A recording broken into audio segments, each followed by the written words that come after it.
1, 2, 3, 4, 5. Welcome back to the TMCJ podcast. We are on episode 36. 3 episodes from the golden number. No, wait. No, we're not. We're 33 episodes. I'm glad you knew what I was talking about. I knew what you were going for. Your math wow, just sucks. my head is just really not woken up. Holy crud.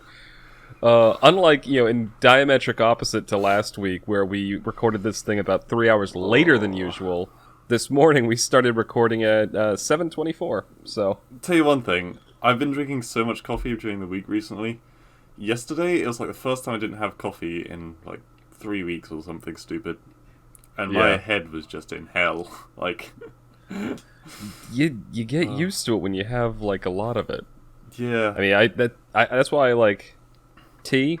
Like tea is the caffeinated thing I drink, and I have like at most like black tea in the morning and maybe like a little bit of green tea in the afternoon after lunch if I'm feeling particularly lethargic. But any more than that, even that much, and I'm wired all night. But yeah, the more you have of it, your body's just like, oh, I need it. Yep. Okay. Anyway, so you had a topic that you seemed very enthusiastic about, so why don't you lead us in? So this topic, it started early last week, I guess, and a goal was set for Kaiser, and he's clearly forgotten about it. Oh, what was the goal? And that was, I had been watching a YouTube video about the origin story of loot boxes and pay-to-win transactions. Shit, you did tell me that. I tasked Kaiser with working out what the earliest possible... I didn't forget about it. Okay. I thought about it, and I think I came to my conclusion, but like I didn't do any research. It was specifically I wanted to see if I could remember it without having to look it up. Yeah. Well. This may be a bit of a cop-out answer, okay, but honestly, I think it was one of the early FIFA games. Right. I don't know which one. I'm going to say like FIFA 2011 or something like that.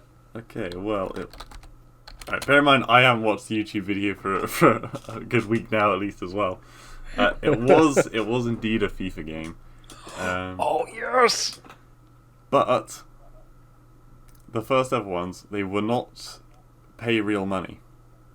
The first ever ones were, like, you earn them through in-game rewards.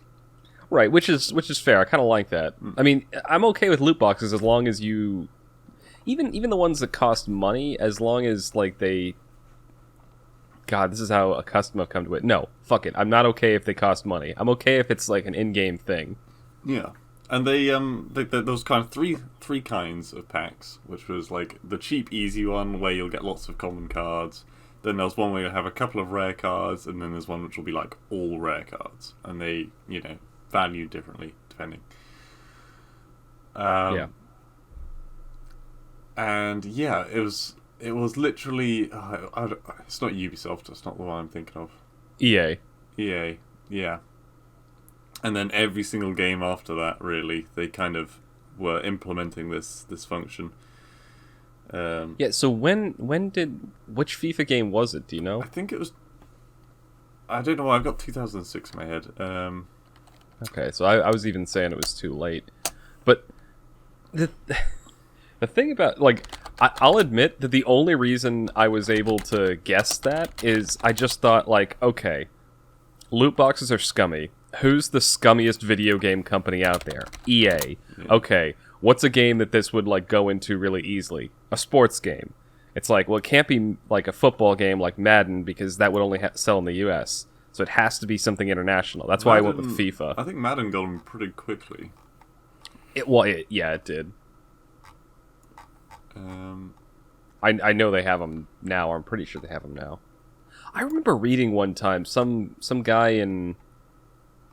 It was somewhere in either mainland Europe or the UK, and he had like he had to go to like therapy or something because he had spent like 11,000 euros on FIFA loot boxes in 1 year. Sorry, how much? 11,000 euros in Jesus. 1 year. Like, it just... Oof. I mean, the guy had a gambling addiction. Yeah, or I mean, he just had way too much cash on hand. It is very literally gambling. In fact, no, it's not even gambling these days. Some I agree are gambling. Like CS:GO, that's gambling. But for the most part, it's not gambling because you can't actually get any money back. Like, it's not possible to get any money back. I disagree that that's not gambling. Because, I mean, you're still getting something of value. Well, no, you're not really. You are, though, because they clearly have a monetary value. They have a rarity. They have, like, even if it's just like an emotional value, you're still, like, you're paying money on a game of chance, paying real money on a game of chance to potentially earn something of value. So that's like in Japan, like pachinko parlors, they're not allowed to give you actual cash, but you can get like prizes and stuff. Now, some of those prizes you can exchange for money, but it's still a form of gambling. I would say it's worse than gambling, personally, because I mean, unless you sell your account, which I'm pretty sure in most games is illegal. Yeah. Then there is absolutely zero methods of getting your actual hard-earned value money back. Right, but you the whole point of gambling is a lot of the times you can't. That's how like casinos function. Like your money's just gone. Well, no, you cash back in after you've got your chips. Yeah, well, what if you lose them all? That's that's point. the gamble. Like, at least you have a chance of making money, whereas some games you pay in and there is literally zero chance of getting any money back because you cannot rechange it for money. I completely disagree. I think that gambling, like, what defines gambling is you are risking something of value on a game of chance to potentially get something valuable on the other end, some kind of a prize. Yeah, saying more valuable back. No, not even more valuable. Well, potentially, but yeah. But for the people who play these games, like an ultra rare football person is potentially more valuable than that $2 they put in. That's my point. Is I think you're limiting the scope by defining it as money. I think it's something valuable goes in, game of chance. There's a potential for something valuable on the other side. I would call that just buying. Buying with chance, in fact. Well, no. That's by that same logic. Like, something. Imagine just going to Target and it's like, yeah, I'm gonna buy this T-shirt. You have a 1 in 5 chance of actually getting the T-shirts. That's what it is. That's gambling. No. That is literally gambling. No. The thing that defines gambling is the chance, the risk that you might not get anything. But I do like that marketing thing. I think that's going to be something sleazy that EA pulls out next. It's like gambling, it's buying with chance. That is what it is. That's what gambling is. No. You've just defined gambling using different words. Because you could get more money back when you gamble. Like, that's what the gamble part is. It's not murder, it's life relocation. It's like, what? Alright, agree to disagree on that. Because otherwise we're going to be on that all day. But yes. It's not eviction, it's enforced camping. But yeah, then obviously, like, of course, loot boxes have evolved since then. So let's go through the stages of it, I think. So it started off being an in-game thing. You put time in, and then that got you more cards so you could play the game more. I think across the board, all gamers are absolutely fine with that, right? Yeah, I mean, like I said earlier, when you take the monetary aspect out of it, then yeah, I'm taking okay the teeth with it. out. Yeah. So then it went to spending a little bit of real world money. I think that was the next step, was spending a little bit of real money for the same function, right? Yeah, I mean, you saw it in a couple. Yeah, you just basically you could earn them, and they had like a reasonable rate of return on like getting valuable things. But if you wanted, you could pay like $1, and you would earn them quicker or something like that. But it was still kept to single player games at this point. Was it though? Yeah. I mean, first of all, FIFA isn't a single player game. I think it was back then, or at least if it's like It two would have been people local on the same multiplayer. system, then they'll both Yeah. have access to the cards, so it doesn't matter.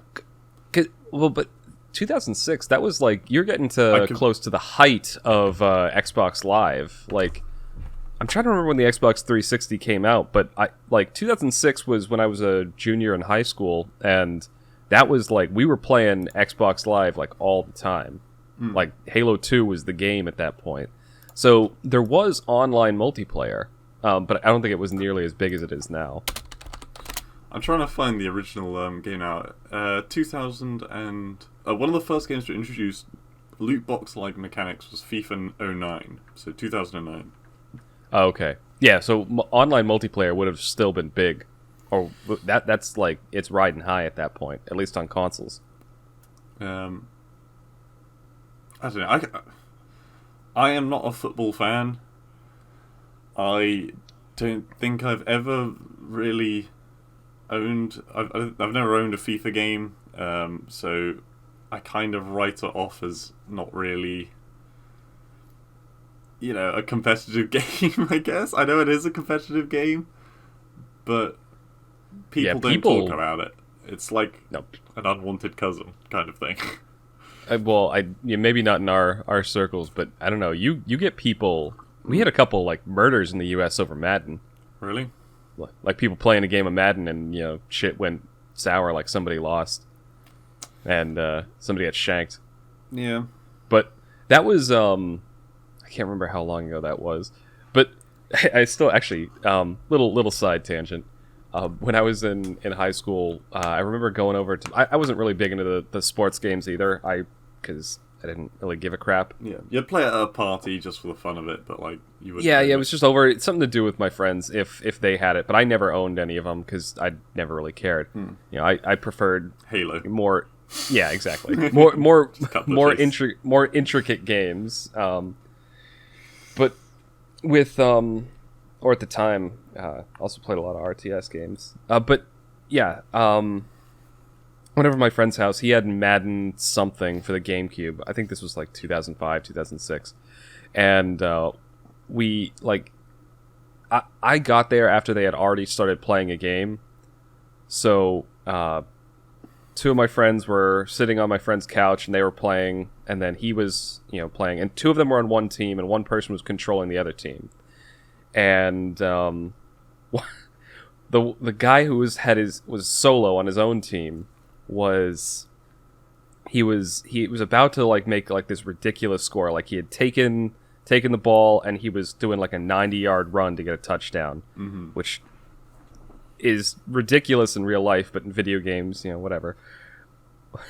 One of my other friends was so pissed over it, he unplugged his controller and then threw him on the floor and started punching him, while my other friend took the ball from his now AFK character and then ran it all the way back and scored. Yeah.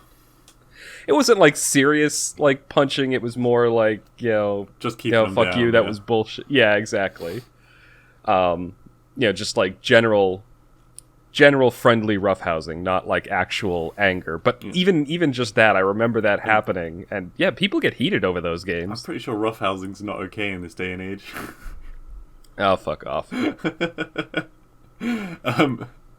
yeah, so after that, moving away from the FIFA bollocks. Yeah. So you got loot boxes and things like Overwatch. And a lot of people think that Overwatch was like the first place to introduce loot boxes, which is kind of crazy to me because it definitely wasn't. No, I remember it before Overwatch. But the beauty of Overwatch is that all the loot boxes can like pretty fudging easily what's the word I'm looking for? Gotten? Yeah, sure. Through in-game playing. Just like, you don't have to spend a fucking dime on Overwatch. I almost said payday. And yeah, you can get as many skins and stuff as you want. Also, they're all just cosmetics. Yeah. That's the other thing. Even the paid ones, I don't really mind as long as they don't affect gameplay. Like, yeah, Overwatch had them. The other one that technically has them and I'm not sure if this really counts because it's a card game, and card games have always had like booster packs and stuff. I know where we're going with this. Yeah, Hearthstone. Yep. Yeah, I played when I think it was 2013. I played a ton of Hearthstone back then when it first came out. Now I barely touched. I like Hearthstone is now something I fiddle around with when I have, when I'm listening to something particularly boring or in the bathroom. I was trying to think of a not gross way to say that on the podcast, but. And I've essentially stopped opening the packs because you get packs by doing stuff in the game and whatever. I have 255 unopened packs in that game. Yeah. And like you can get them with in-game gold, which you can also earn from doing stuff in the game. Or you can buy them. And you can buy them like every season they come out with a new set of cards. And it's like you can buy like 60 packs for like $50 and then that's essentially like what people do with Magic the Gathering or other trading card games where you like it's a new set and I gotta build a deck for this season. Let's all get together, we'll buy like a booster box and then we'll make some decks and play cards together. Yeah, I can see that, but it's straddling that line in my mind because it's not quite the same thing as like a physical card game. Exactly. But at the same time, yeah, it just. Sorry, it's a weird middle ground in my mind. Yeah, I mean, I don't know if you can remember. I'm sure you can. But when we were kids, and you go to the store, you pick up like a booster pack of Yu-Gi-Oh cards, right? It has this beautiful, like shiny, colorful packaging. Just even opening it had that satisfying, like pulling off the protector on a new phone. It was very satisfying, and what's more, you had physical cards, which you could do with as you wished, and that was... I can understand that. I don't think that's gambling. That's not really gambling, in my opinion. That is buying a game, for sure. Well, it's definitely... They use similar psychological tactics, like you said, the shiny cards. Ooh, I got this one, it's all glowy. Yeah. But at the same time, I know what you're... You physically have a thing. You've gotten an actual object, and I did think that there was a lot of there was a communal bit of that too, because I remember Yu-Gi-Oh was what I played with a couple of my high school friends back then, and what we would do is we'd go to the mall, we'd hang out, we'd get dinner. And just kind of wander around, and then we'd go to like one of the game shops there, pick up a couple packs. We'd go back to my place, and then 4 or 5 of us would sit around, would open like, I got this, tweak decks, and then play a few games, and then they'd go home. That was something that we did, fairly often in high school, and it was, there's something that is different there than sitting at a computer or TV and opening them, because even if you're playing with friends and like, I just got this new cool skin, I got this fucking shiny blaster cannon, whatever. I sound like a grandfather talking about this shit. Yeah, no, I know what you mean, and like there's an element of like you can swap things in real life. Most games you can't swap anything. And it's locked to your account. I know I'm harking back to the whole monetary value thing again, but this day and age, if you've got like an original Pokemon card, that shit is worth hundreds or even thousands of, like, I was going to say dollars or pounds. So it does actually have a return value. By the way, thank you for reminding me. One segment that we talked about doing that I had completely forgotten about until now. So I'm going... It's...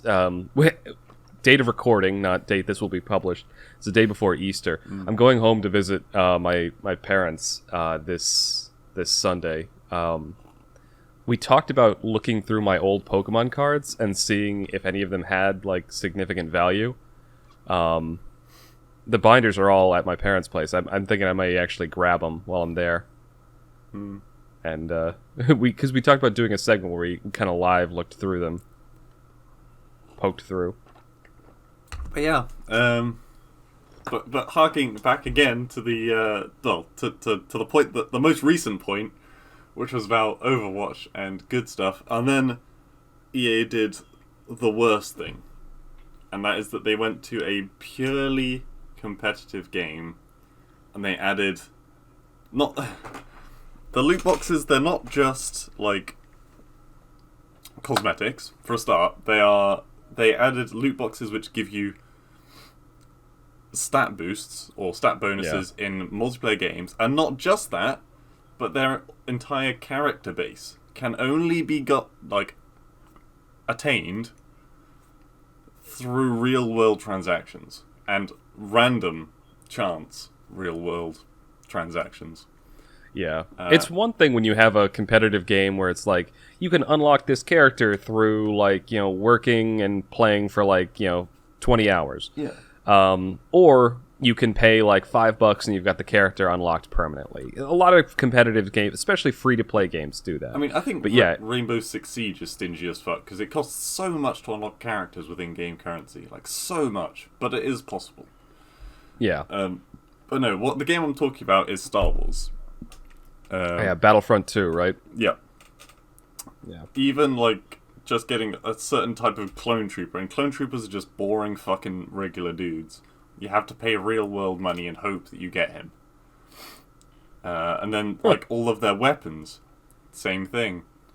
Stuff like that. It's like they've taken every single aspect of a first-person shooter, and they have monetized it. Yeah, the stupid thing is that game isn't even that good. Yeah, no, I think that's a large part of the reason why no one played it. It's because they were like, we're not buying a game, we're buying the opportunity to buy a game. Well, it's not even a free game, too. I can sort of get it in free-to-play games, but that game, if you bought, the super badass legendary edition, was $120. Yeah, there's a lot of particularly mobile games where they say, you get the game free, and it's playable as vanilla, but if you want more, then you have to pay. And honestly, I'm not a massive fan of them, because it does kind of feel like they're lying on the front cover, but at the same time, I have bought and played many. I say bought, not really bought because it's free, but I've played many of them, and then once it gets uninteresting anymore, I just stop playing it. They have started being a bit more cheeky with that kind of stuff. I was going to buy Black Desert Online the other day, and I was like, oh my god, there's all these amazing, cool, pets and stuff. I don't mind paying a little bit of money, and then, it's something I can enjoy with Alicia. Yeah. And then I was like, oh wait. But I bought it, and I was thinking to myself while I was downloading, I was like, hang on. Is this an Elder Scrolls Online thing, where all the cool pets are actually behind a paywall? And sure enough, you can get a regular dog, a regular cat, or a fox. Pretty much, and that's it. But it has hundreds and hundreds of other pets, which look adorable, but you have to pay for them with real world money. So I was like, stop downloading it, refund. I'm not playing this game. Yeah. I mean, there is a lot of that. There's a few games that I've found that have gotten it fairly well. Yeah. I've harped on about it before. League of Legends is a game that I've definitely poured a lot of hours into, right, over the years, because I've played it since 2010. Yeah, I mean, if it's something that you play that much, then yeah, right. But my point is, I've definitely lost. I think over the years, I've probably spent maybe in excess of $500 on the game, and it is free to play. So over 10 years, that's not a ton of money. Well, I mean, it's a lot of money, but it's not a lot of money per year, which just sounds like me justifying it. But you could, in theory, play through. I've made alternate accounts that I haven't spent any money on, and all I do is I just get the free stuff. You can unlock characters for free. All the skins cost money, but you can occasionally. They introduced loot boxes a couple of years ago, and you can buy them, but they're ridiculously overpriced. They've even implemented now ways that you can unlock skins. It's ridiculously hard, but I do appreciate the fact that those the game is playable and fun without spending any money on it. Yeah, it's the same with me and Payday, really. All the DLCs that come out You don't need to buy any of them. You could have just like the regular weapons, and they're pretty decent. And you can just join other people's lobbies, because it doesn't stop you joining people's lobbies who do own the DLC. So you can still play every single level in the game with none of the DLC. But if I wanted it solo, then yeah, I'll have to buy the DLC. I have probably spent about £200 on Payday 2, even though it's a pretty cheap game. I don't know, it's a tiny amount of money to buy the actual game. But I've spent it on like I bought the actual masks because I thought they were really fucking cool. I bought a bulldozer bobblehead which sits on my desk, which again, I think it's fucking awesome. I bought much of the DLC, and I've also bought in-game skins, which I can resell. And I view that more as I've played the game for 1,500 hours now. It's me giving back to the developers saying, I really like this game, I want you to make more. And they have actually announced Payday 3 is going to be released, I think, next year. Well, that's an interesting avenue to kind of take this conversation, because there is, I feel like there is a definite attitude like that now, where people are, they're seeing them spending money as a way to endorse good products now, instead of as just like, I went to the shop, I bought a game, I came home and I played it. Now it's you're seeing an increased attitude of people going, not even games limited to games, but books, movies, TV shows. It's just like, you've made a good thing. Like I am going to spend extra money to support this good thing that I like. Yeah.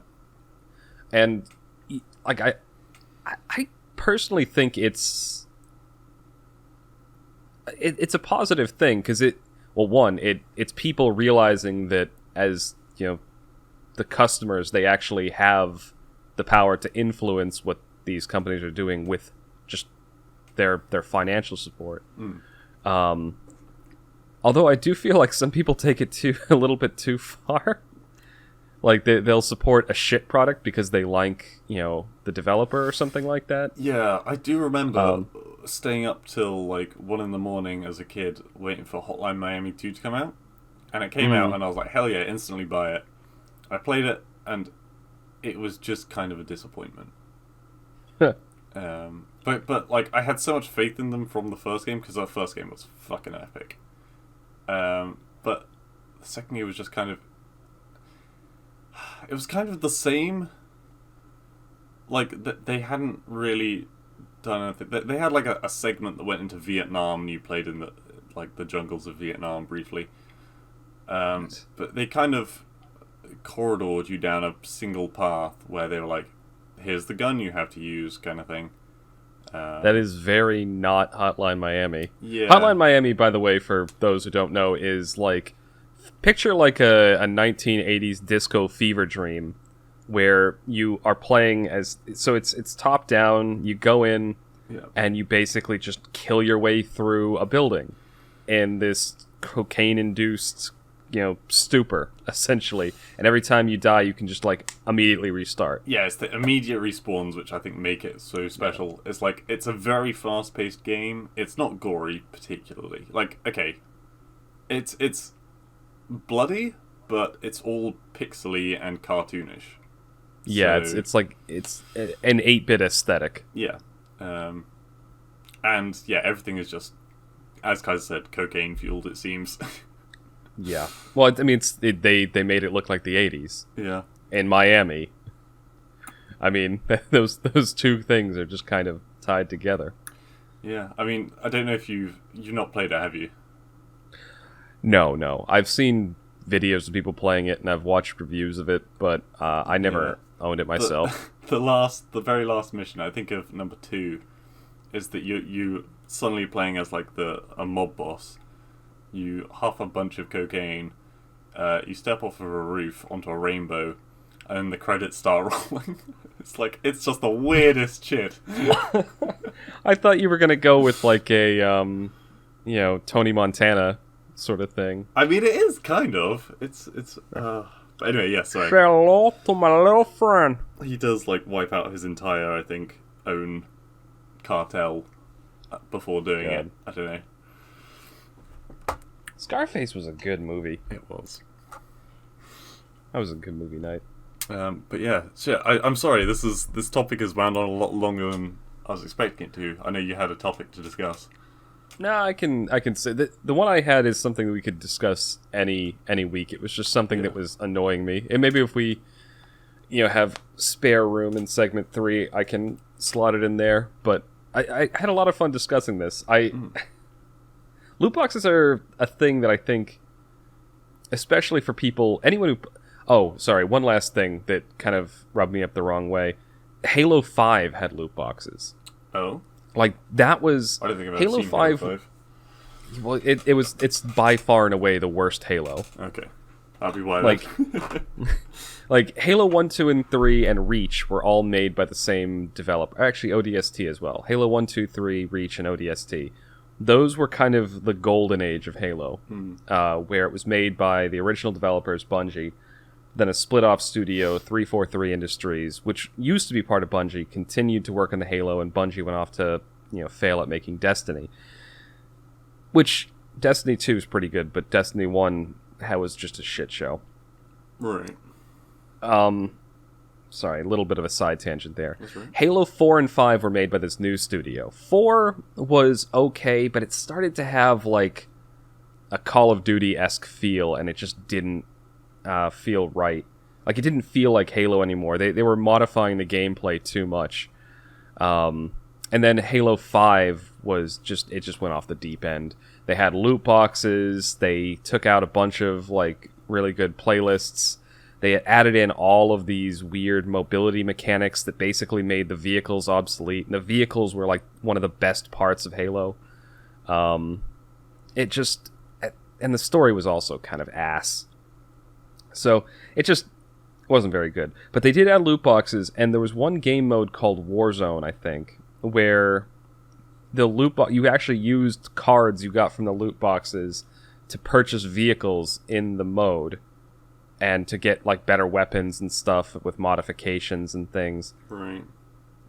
And so, I just avoided that game mode like the plague. There were a few other game modes that didn't use those cards at all, which is weird. I don't remember the loot boxes were only, like, for one game mode. Yeah. You could also get, like, armor components to customize what your guy looked like out of them. Oh. Sorry. You mentioning the whole thing where, like, you get vehicle cards. Oh, vehicle cards, okay. It reminded me, so, obviously you know what arcades are, right? Yeah. Back when I was very young, there was an arcade with a game, I can't remember the name of the game for the life of me, but it was basically a really cool looking version of rock, paper, scissors, essentially. And what it would do is, it's like massive beetles and bugs and things. It's all about that. And some would be rock, some would be paper, some would be scissors. And you'd go in and you'd play this game, and you'd probably fail pretty quickly. But then it would print out some cards for you. And it printed collectible cards. And so the next time you went there, you'd have, like, stronger beetles, and okay. That was insanely fun. There are multiple arcade games like that. The Initial D, like, racing arcade machines did that. I remember talking to Juan and Raymond, and I think Juan actually used to. Maybe they both did, but they'd go to arcades and you'd race and you'd get stuff in the game, and you could customize your cars, and you'd get the card with the custom card, and you could go back and do it again. That was a interesting arcade mechanic that a lot of them did. Yeah, it was very addictive. But yeah, like once we got, like, our shiny Hercules beetle, and we were like, oh hell yeah, nothing can beat us. Oh man, God, I hadn't thought about that in years. Yeah. It's a day for nostalgia. Yeah. Anyway, any final thoughts before we close out segment 1? Oh, there was something, and I totally Lost it. Yeah. Sorry. Last thing. I think governments are now starting to consider loot boxes as gambling, and so they're actually going to be. It's probably going to be stricken out of a lot of games from now on. I mean, I think it was like a year or two ago, the Dutch outright just completely banned it. It was either Belgium or the Netherlands, or maybe both of them. Right. But they actually took EA to court and banned it outright in their countries. That shit cannot come fast enough, because at the moment EA is making more money off of loot packs than they are off selling games.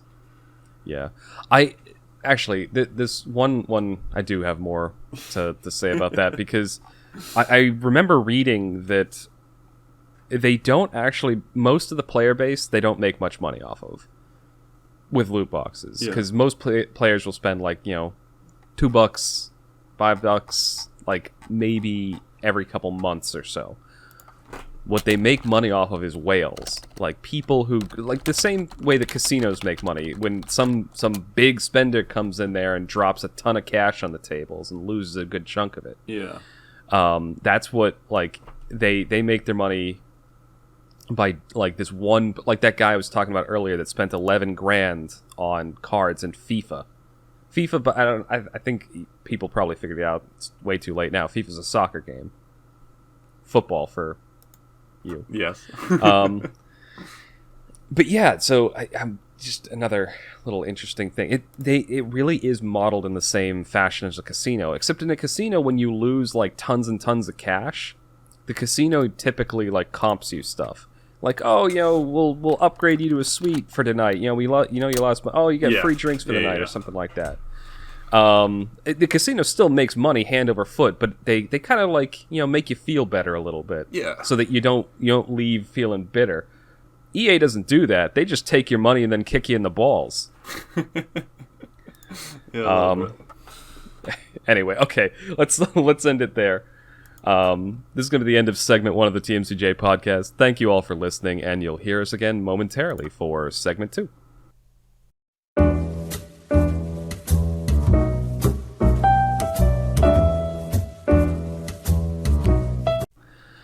Welcome back to the TMCJ podcast. We are on segment 2, our media segment. We had a movie night, and quite a robust movie night at that this week. Robust? It was 3 hours long. Yeah, they're normally 3 hours long. We just don't normally split them into 2 parts. I don't think... Scarface was really long. So was Troy, but like I feel like most movies are like an hour and a half or so. A Kindergarten Cop wasn't that long. I think that was 2 hours. Maybe. I might be. Oh, fun little bit of trivia before I get into the plot synopsis for this one. Do you know why most movies are around 2 hours long? Hour and a half, 2 hours? No. Shakespeare. He found that his appropriate length for a play was 2 hours. Yeah. Personally, I think it's a little bit long. Yeah. Mind you, as a kid, I didn't think that at all. Maybe it's just because I'm getting old. Yeah, normally it works in reverse, I feel. Like, when you're a kid, you're impatient, you can't sit still. But I find the exact same thing, actually. Like, sitting down and actually watching a movie is something that, like, I have to, like, slow my brain down a little bit, because otherwise I'm just, like, I'm sitting there in the chair watching this, and I feel like I should be doing something with my hands, doing something on the side, so movie nights have been kind of nice, because it gives me a second to, like, let my brain slow down a little bit and just watch something. I think there was kind of a point where, in my childhood, where when we would go to the cinema, it was almost expected that I'm sorry, Dad. It was expected that my father would fall asleep at some point. I'm pretty sure that what I remember is, like, we went to see Transformers, the original Transformers. Yeah. Yeah, the first Michael Bay one. Thank you, yeah. And that's, like, the most action-intense film that there is. But yeah, no, sure enough, halfway through, he's dozing. I've fallen asleep on roller coasters before. Or, Really? like, dozed off, yeah. I remember... What? Sorry. I was going to say, you, much like Alicia, can somehow fall asleep in front of a screen, which I've never been able to do. Maybe this is because I don't really drink a lot of, like, caffeine or sugar or anything like that, But when when I'm tired, like when my body decides, okay, I'm sleepy, I've actually, oh god, there was this one time I accidentally left like OBS recording one night, and I was able the next day to watch it happen to me. Like I could see myself just kind of nod off for a second, and then I was just out. And and then a few minutes later, I like woke up and just like a zombie, just on autopilot, I walked into the other room and just laid down. Like, oh man, maybe that's what we should do next time we like are drinking. You should just passively record your own perspective. well, I mean, that's the thing. It's not just when I'm drinking. It's like just if I'm tired. Like if I get to the point where I'm exhausted, I will just conk out and. Like, there's nothing I can do to stop it. When my body's like, okay, you're going to sleep, I go to sleep. But, like, in the respective... Because you always forget whatever's happened when you... like, that's one of the few times when you can't remember what happens, is when you drink a bit. I think that'd be quite interesting, personally. Anyway. Yeah, right before bed. Anyway, so, yeah, we got completely off there. Yeah. Talking about... Going Postal, that's what it was. So I didn't really know this going in, but this is apparently based on the Discworld book series by Terry Pratchett, which I had no idea. You said Terry Pratchett, I thought it was a director or something. I was like, okay. But so the movie opens up. This is like a somewhat mythological world based on the Hindu mythos, where you've got the world perched atop a turtle that's got 4 elephants on it, that's got a flat disc earth on top of that. Yeah, it's a lot like a Dungeons and Dragons world. Yeah. So there's a bunch of supernatural stuff. The movie follows the course of this con artist, whose name I've already... Moist von Lipwig. Yep. I just remembered it. Who... He like grows up poor, and he cons and cheats his way up to being relatively rich. Eventually he does get caught, however, trading like fake money to this guy for something. This werewolf guard lady catches him, which again, there's werewolves. They take him in, and he essentially is set to hang for his crimes. And it's kind of all portrayed from his perspective in the early bits of the film, and they do a great job kind of doing a lot of world building very quickly. So he thinks it's a little extreme, but whatever. So they go to hang him, and then he wakes up after he's hung in this guy's office, laying in a coffin. And it turns out that they just hung him to within an inch of his life and then brought him in there. And this guy is going to this lord, because it's a very well upholstered like marble sitting room. Yeah, Lord Veterinary. He's the I can't remember his role, but yeah, he runs Ankh-Morpork. Yeah, the gives off very, very austere and sinister vibes at the same time.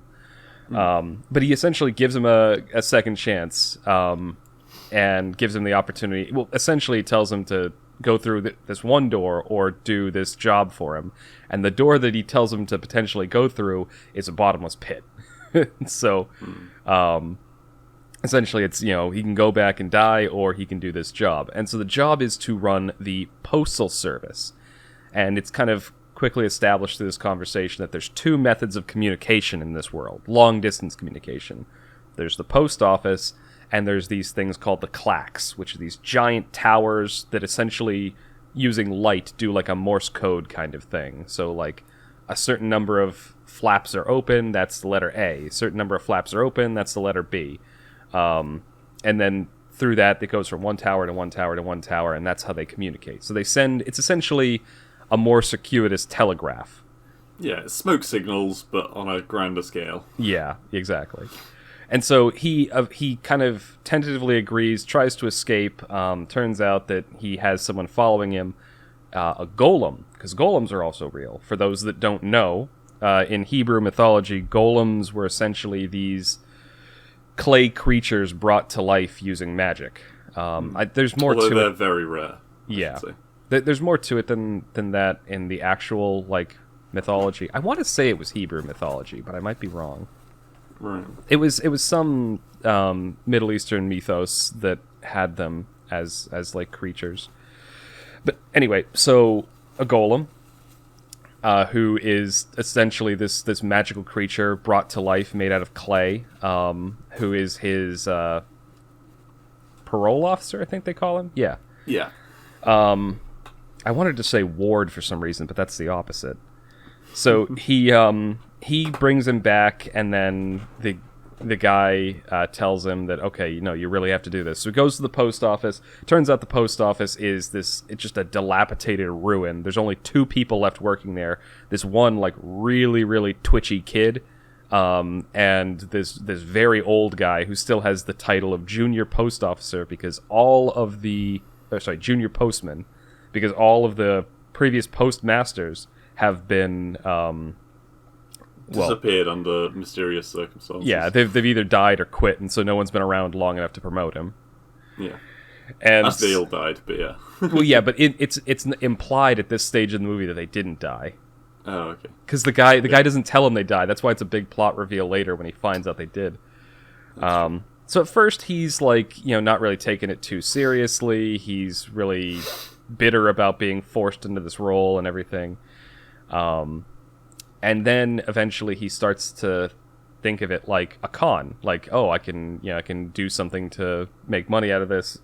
But then he also starts having nightmares about like the results of all the cons he did previously. Like the first guy he traded like a painted horse to, the horse died and the guy hung himself, and then his daughter was orphaned. Right, so that's number one.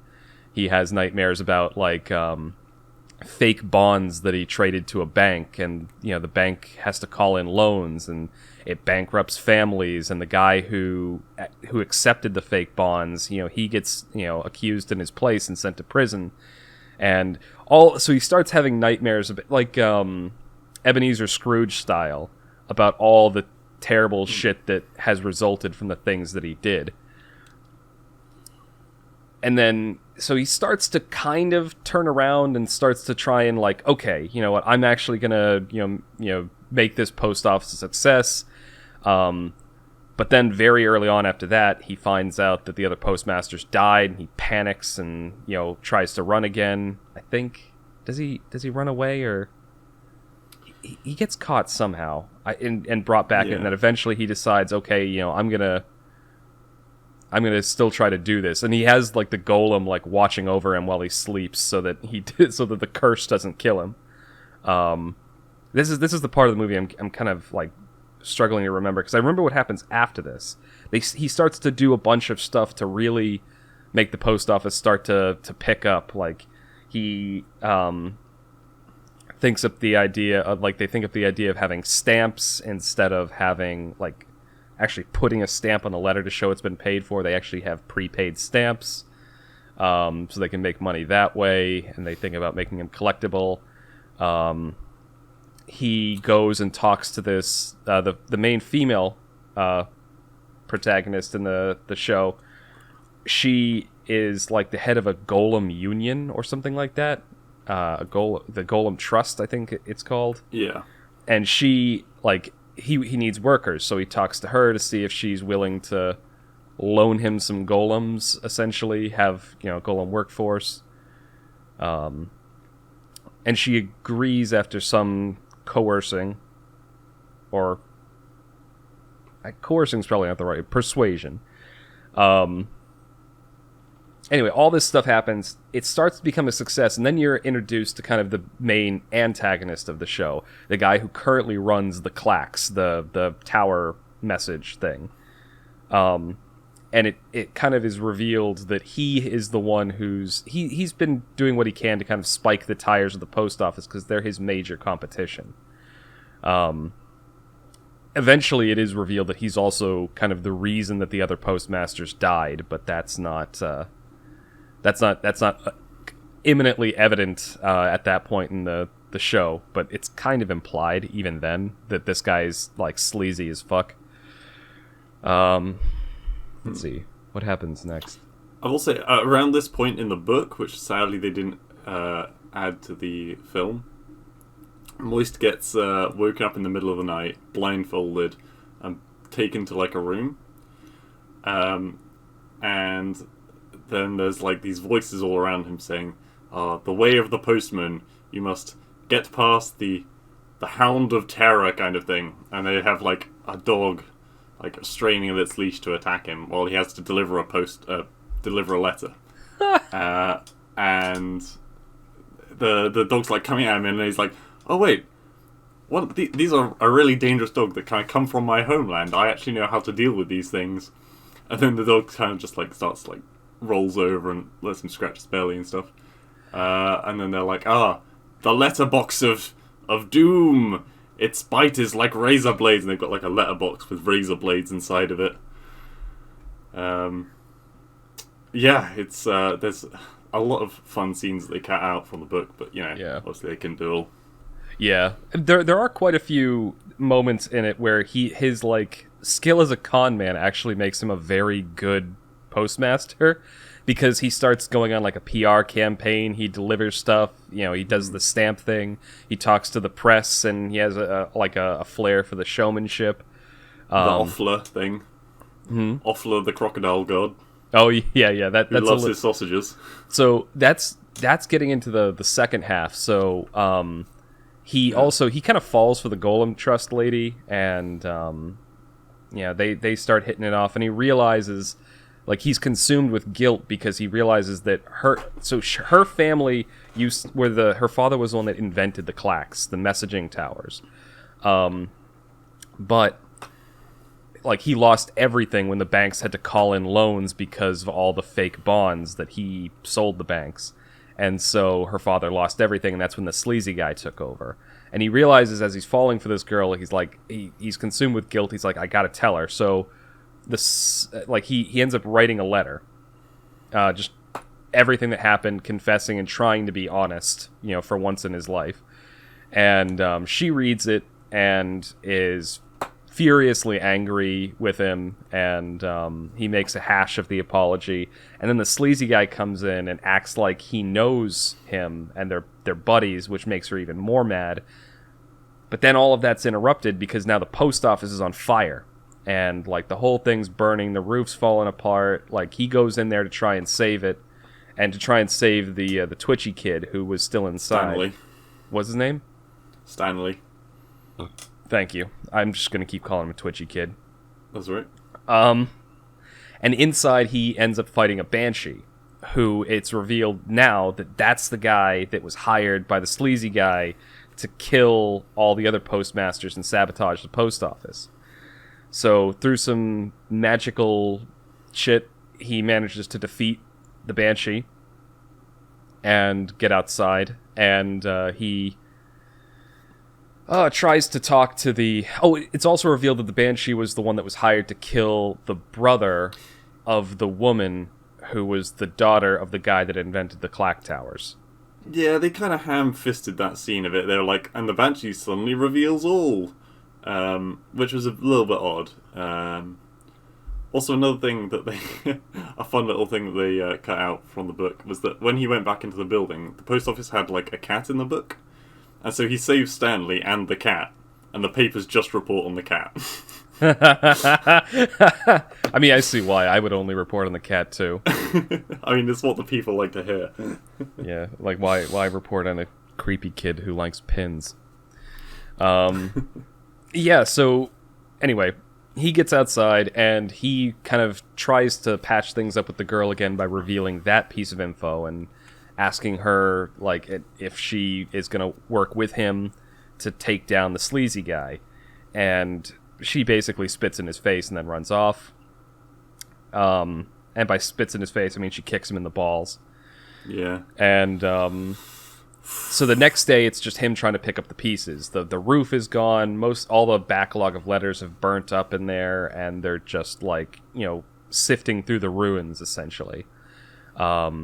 So he tries to find ways. Now it's just like essentially trying to pick up the pieces. So they've got... Oh, what am I trying to say? Some other postmen from like another district come over to try and help. And he does another PR campaign and a little bit of, marketing, like, all the letters is, it's 50% off today just because, and it's free if you were going to send a message on the clack because the towers broke down or something like that. That's the other thing. The clack towers are notoriously unreliable because the sleazy guys essentially spending no money fixing them. Yeah, they shut down research and development years before. Yeah, and so they're always breaking down. They're not getting improved at all. So they're unreliable, but they're the only method of long-distance communication. Which is so how he makes... I think he has a quote in the movie, which is like... It's like, the point of business is not to, give your customers a good service. It's to give your customers the only service. Yeah. Or something like Monopolize. that. Yeah. So through, and then this is where the thing you were talking about, the Crocodile God scheme. So he tries to find a way to get the money to repair the post office, and the idea he has is he makes a donation to this Crocodile God, his temple, and says, very openly he's praying for $150,000, and so he leaves. And then the next day not the next day, but he's walking into the post office and he acts like he's having a divine revelation. And when he opens his eyes, they're just completely pale white and he can't see. And he wanders off into the forest and goes up to a tree and just digs. And then suddenly there's 2 big bags of money and he has $150,000. And then he can suddenly see again. And then he gets arrested. Yeah. I like the line of, doesn't look like a praying man to me, looks like an elephant. Heresy! Heresy! Yeah, there's a reporter who shows up a few times in the story, and she's the one who's following him around and documenting what's happening during this divine revelation. And he goes up to a tree, which he says, a tree that looks like, the roots look like a praying man, and that's what she says is, doesn't look like a praying man, it looks like an elephant. And then somebody in the back, just shouts, heresy! By the way, I think I can't remember the name of the exact book, but they have their own book story about them. The reporter? Don't know if you know... What did you say? The reporter? Yeah, so I don't know if you noticed how, her cameraman was a vampire. I didn't, no. Okay, so originally, in the book, I always remember the vampire part, whenever the camera flashed, it would, incinerate him, basically. And he turned to a small pile of dust, and he'd have to reform. So he, made his own concoction of materials that when it flashed, it wouldn't, blow him up. But yeah, there's... That's hilarious. They have their own story. Yeah, there's quite a robust, book series behind this, which I looked up and was talking with you about after we watched the movie.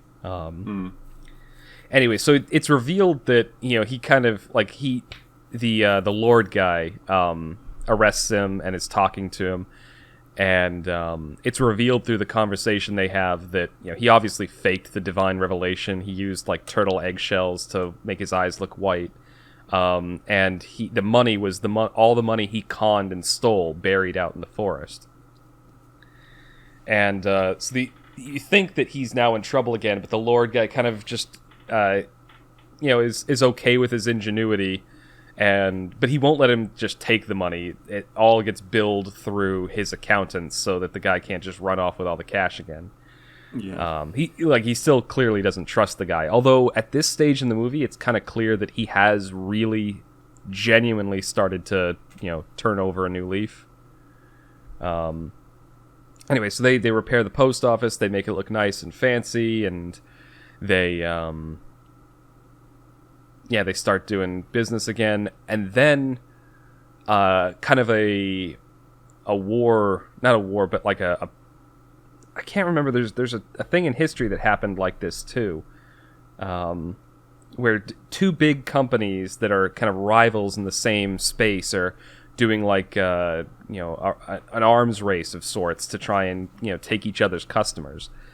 And so the Clack Towers are doing their thing, and they roll out a bunch of fake stuff that they say they're going to do, and then the post office is doing their things we have an overnight service, and we have this, and then the Clack Towers is hiring bandits to go after their overnight service wagons and stuff. Yeah, the Stolat.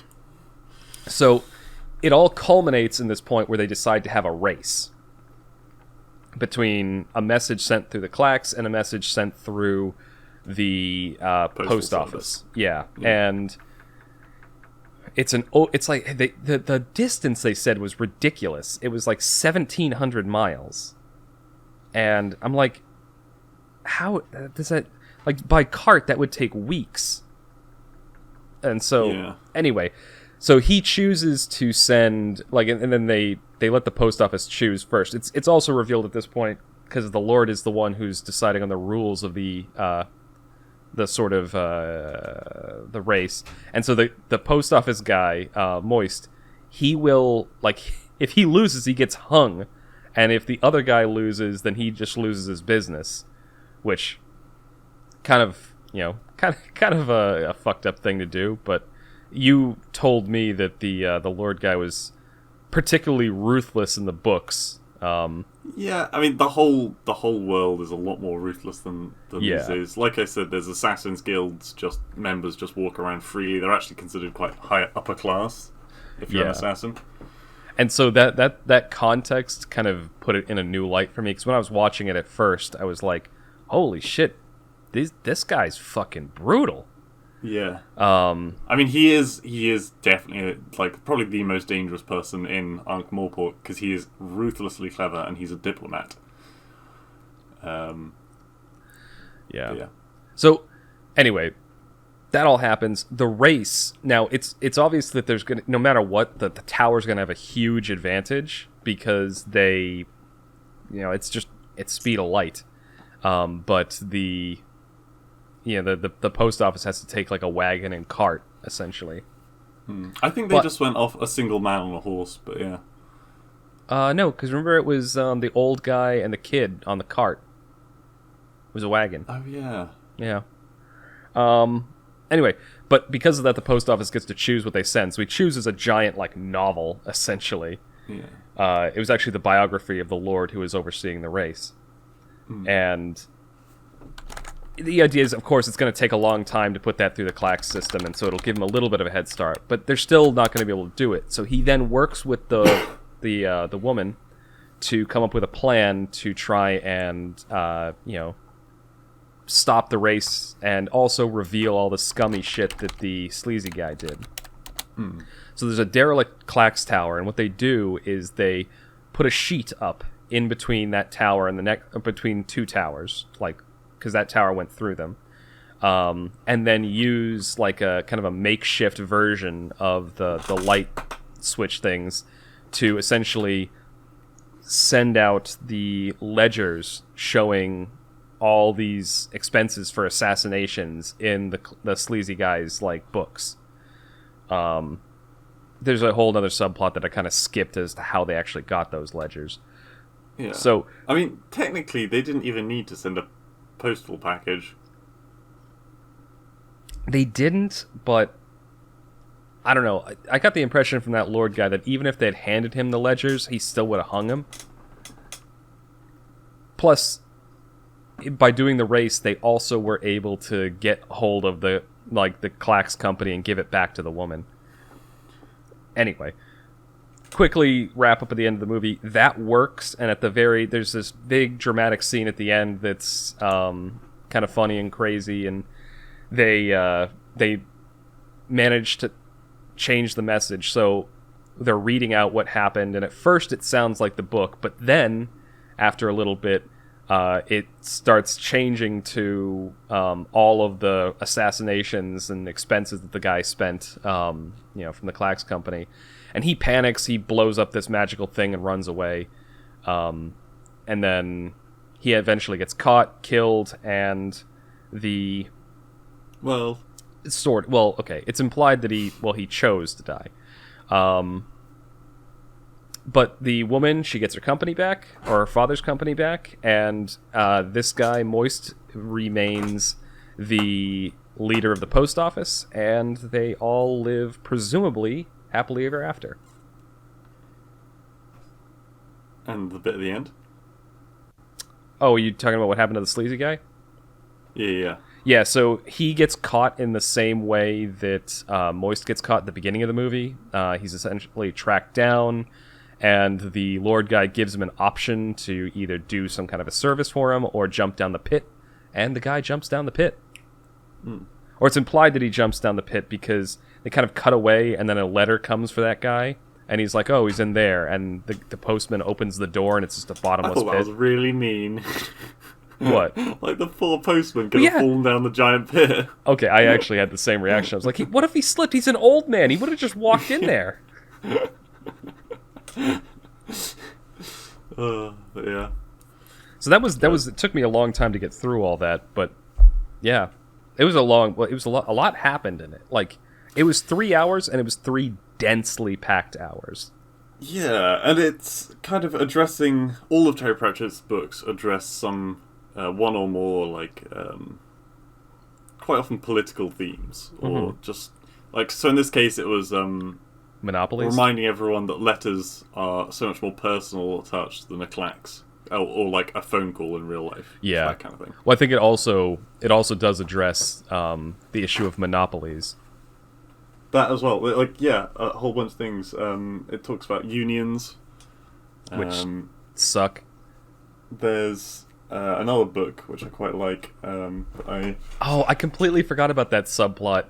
The main guy and the girl get into a spat, and she tries to use the Golem Union as an excuse to take away his workforce just out of bitterness, and all the golems, like, she's like, raise your hand, anyone who wants to strike, and none of the golems do. And then and then she goes like, oh, I suppose you all think the sun shines out of his ass or something like that, and all of them raise their hands.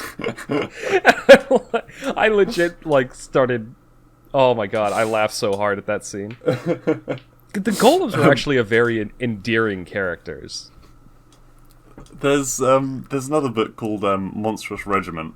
Yeah. Where it's from the beginning. It's a lot like Milan, right? I think it might be kind of a parody kind of thing of Milan, where this girl joins up with a military regiment, and by the end of the book, and like, it's throughout the book, it's her trying to keep in the pretense that she's actually a man, because she has to pretend to be a man to be in the army, right? Yeah.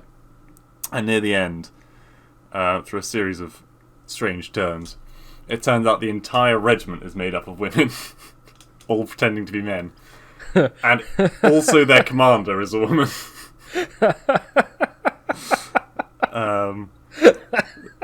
So there's a lot of very funny, like, political commentaries and that kind of things. Oh my god! There's something I got to tell you. In the interim, I don't want to say it on the podcast, but it's something related to that. But it's just funny to me. Yeah, like, I'm trying to think of other moments in the film that I really liked. Oh, I think it was the main female protagonist. Isn't her name like? It's Adora Bell. Yeah, Adora Bell Deerheart. She was really starting to grate on me at the end. Yeah, she does get a lot more pointlessly angry. I mean, I can get why she's angry in the first half by any means, because she's getting dicked over by Moist a lot. Yeah. But near the end, when he's making every effort to do right, like he's being good with the golems, he's endeared himself to them, like he's trying to take down the guy that took her father's company, and she doesn't know this, but he also made a deal that if he won, he doesn't get anything, but she gets the rights to the Clax company back. And all of this other stuff, and she just stays angry for the sake of staying angry. Even when she isn't at the end, but yeah. But for the most part, yeah. I think it was just overdone a little bit there, and maybe it was the screenplay version of it. Maybe it doesn't come across that way in the books, but honestly, I can't really remember her character very well from the book. I mean, it has been about 10 years since I've read it. But... yeah. But I mean, overall, it basically in the first, because it's divided into 2 parts on Amazon. 2 hour-and-a-half long segments. In the first segment, I thought she was an awesome character. In the second segment, she does seem to be a little bit needlessly vindictive. Yeah. I mean, he does do some stupid things, like when she's talking about her brother having died, and she's like in tears, and he's like, I can make a plan out of this, and I can understand why she was pissed off then. Yeah. He does, he's a bit insensitive, and he also, like, bumbles a lot of the time. But I think that's kind of part of his character arc, though, because he's very, very comfortable when he's scheming and lying, and when he's very in control. confident. But then, whenever he has to be honest and sincere, he turns into this stuttering, stammering, like, awkward person. Which I think... It definitely endeared me to him as a character throughout the whole series. I thought he was very well acted and very well written. I really, really liked him as a character throughout the whole thing. Oh, what was it? I kind of glossed over this when I was just recounting the plot, but at the very beginning, I thought they did an amazing... Because I hadn't read the books. I wasn't aware of the books. And yet, I felt perfectly comfortable with the lore, like, throughout the whole movie. Like, they do a very good job, especially in the first, 10 minutes of the movie, very rapidly establishing the world and the lore and, the history of everything. I kind of got everything very... And they do it very efficiently. I'm not really describing this very well, but it just... I never felt at any point confused as to what was going on in the world. I never thought that they revealed something and I was like, what? Yeah. There's so many references. So obviously there's all the characters that I discussed. Pretty much every slightly strange character has their own book. In Veterinari's office, he was talking about his game of Thud he was having. Yeah. So it looks a lot like chess, but it's not at all. Yeah, I was going to say I thought it was just chess. What? No, it's one side plays as dwarves, the other side plays as trolls, I think. And again, that there's literally a book called Thud. There's, they briefly touch on, Offla, the crocodile god. There are tons and tons of gods, and the more followers a god has, the more powerful it is. It's a lot of fun. I'm actually curious. I kind of want to check out some of these books sometime, maybe, because the movie was good enough that made me go I actually want to know more about this world. I want to know more about the lore. Yeah. If I had to suggest a book, I would recommend the any of the books involving the city guard. That's the local police of Ankh-Morpork. Yeah, I did want to know more about Werewolf Lady. Yeah, she is actually, and think about it in retrospect, maybe it's a kind of a joke on the whole Twilight thing, but she has actually got a partner in the guard. Well, it wouldn't be a joke on Twilight, because I think the first City Guard... I remember looking it up on the wiki. I think the first City Guard book came out in, the 1990s. Right. Okay. Well, there was one before Twilight. Anyway, maybe Twilight took from them. Holy shit. No, Twilight actually copied the Sookie Stackhouse books. The ones that True Blood is based off of. Right. The plot's very similar. The main character of the City Guard is a person called Carrot, and basically he looks like Jake. He is a very tall person with bright ginger hair, and he comes to the city thinking he's a dwarf all his life, even though he's big for a human. And that's awesome. He's not aware of any of the politics of the city, so he goes into the Assassin's Guild and arrests the head of the Assassin's Guild, stuff like that. It gets into a lot of trouble. It's very fun. All right. I mean, it does sound like there's a lot to this world. And maybe I'll check it out a little bit. Guards, that's what it's called. I've got way too many books I need to finish. You do. Several that I've recommended. Yeah, I know. So, quickly, before we end off segment 2, I do want to just quickly plug this because we're not going to talk about it this week. I'm glad we talked about this the whole time because I'm not ready to talk about the next one.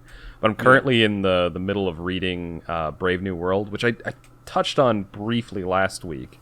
I'm about 80 or 90 pages into it right now out of the 250-page book. So hopefully I'm going to bring it home with me for Easter and read a little bit. So hopefully I'll get through it because I'm really enjoying the book right now. It's this sort... I do have a better idea now. I kind of knew what it was about going into it, but I didn't know any of the plot points. It's essentially like a dystopian technocracy. Essentially, if you designed a society entirely based on science without any sort of concern for morality or ethics, then you would end up something like this. That's the theory going into the book. And Right.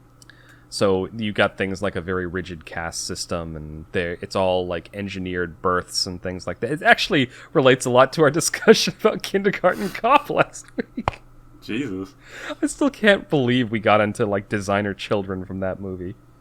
Yeah. Oh my god. Okay. Anything else, or if not, we can... No, I think we're good. Oh god. Man, we've really got through like half as many topics as we were planning this week. Some weeks we just have tons to talk about, and other weeks we don't. It's just how it goes. We've used one topic for each segment so far. Yeah. Jesus. Well, we'll see how we do on segment 3. This is going to be the end of segment 2 of the TMCJ podcast. Thank you all for listening, and you'll hear us again momentarily for segment 3.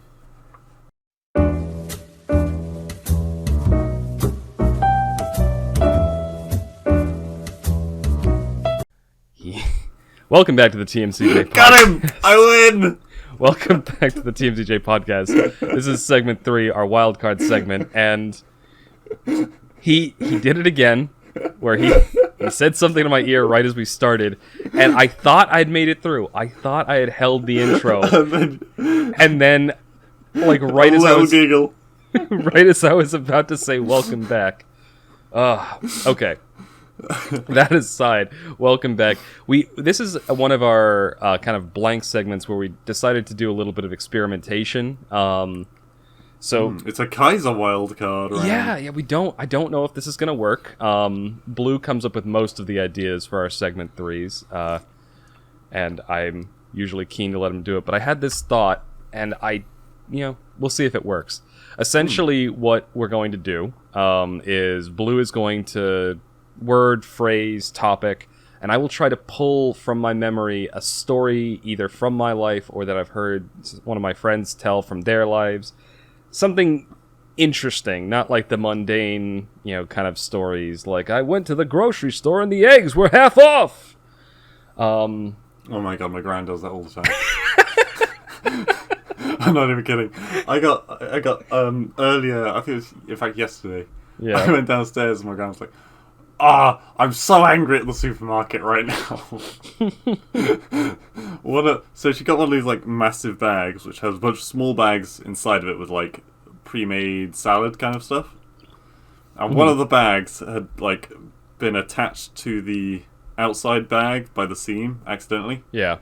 And so like it went everywhere. And so like 1 in 8 vegetable bags is split, right? And she's like, I'm so angry, I'm going to go back to the supermarket, I'm going to complain. I don't want to be going out right now, but I really feel like my hand has been forced. Oh my god. Like, it's like you're just going to storm the Bastille. I really feel... I mean, I used to work at that place, and the number of complaints that I, like, jokingly relayed to my manager, and my manager by the end was like, God, I hate your gran. I've never met her, but fuck me. Anyway, so, yeah, but basically that. I'm going to try to think of interesting stories. If it doesn't work out, we have a backup. We'll talk about other things. We both, I think, are keen on storytelling, as is shown by the conversation that we just had. We were looking at our Audible accounts, and Blue has something like over 100 audiobooks. I have like 54. 96, I think it was. And then in terms of like time listened, Blue was like a month and 16 days, and I was at 26 days of listening time. So, yeah. All right, let's see how this works. So give me word, phrase, topic, and I'll try to pull something. Okay, Kaiser, your first word Yeah. or phrase is... Tell me a story about workplace accident. Okay. So, back when I was in high school, I worked at a hospital kitchen. Me and my best friend, JJ, he had his sister-in-law worked there as a manager, and so we found out they were hiring. We both got a job there. I got injured at that place so many times, and so did he, just because we were a dumbass. Like, I was cleaning a knife, and I sliced open my finger. Oof. But, Yeah. sorry, that one's a little cringy. But this is the funny one. We were trying to take the trash out, and we had to, like, kind of crush it down in the barrels before we could, like, get it out and throw it in the compactor. So he's on top of the trash can, like, he's got his arms on both sides of the barrel, and he's stomping down on it. And I just, as just for a laugh, I started rolling him around the place in the barrel.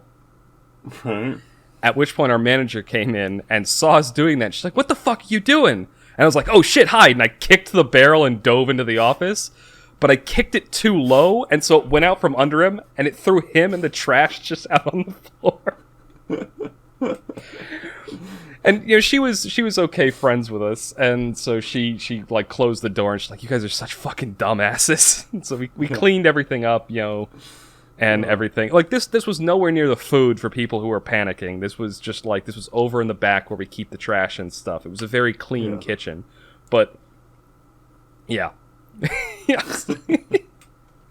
That's actually one I haven't heard before. I thought I'd heard all your stories, honestly. No, I've got a bunch of. That's kind of why I wanted to try this method of like just give me a word or topic, because a lot of the times like I don't remember a story until like something reminds me of it, and then I'm like, oh yeah, this happened. So hang on. So it was like there was a rubbish bin. Yeah. And he was jumping on top. Why was he jumping on top of it? Because we had to crush it. Like it was packed with a bunch of stuff. It, right? Yeah. He was trying to crush it all down so that we could take it out and throw it in the back. So rather than do 2 trips, you decided. Yes. Yeah. Basically, it was born out of laziness and boredom. And so, but it's on wheels. It's a rubbish bin on wheels. Right. Which is why when I kicked it, the bottom rolled out from under it and it flipped on him. Jeez. Oof. Okay. You ready for your second? I'm ready. Alright, the second category is mistaken identity. Mistaken identity? Yeah. Oh shit, this is actually one I might have trouble with. I think I'm going to have to call Uncle on that one. I can think of one. It's not a very interesting story. Okay. So. Mistaken. Yeah. Pass. I fail on that one. Okay. Should we score these? I feel like, yeah, maybe. I mean, so you're currently... it's 1-1 at the moment. Yeah, I'm 1-1. I've gotten one. I've been stumped on the other one. Okay, your third one. I thought that would be quite an easy one. Third one. Alright. This could be an easy one. Yeah. Dungeons and Dragons shenanigans. Outside of the game.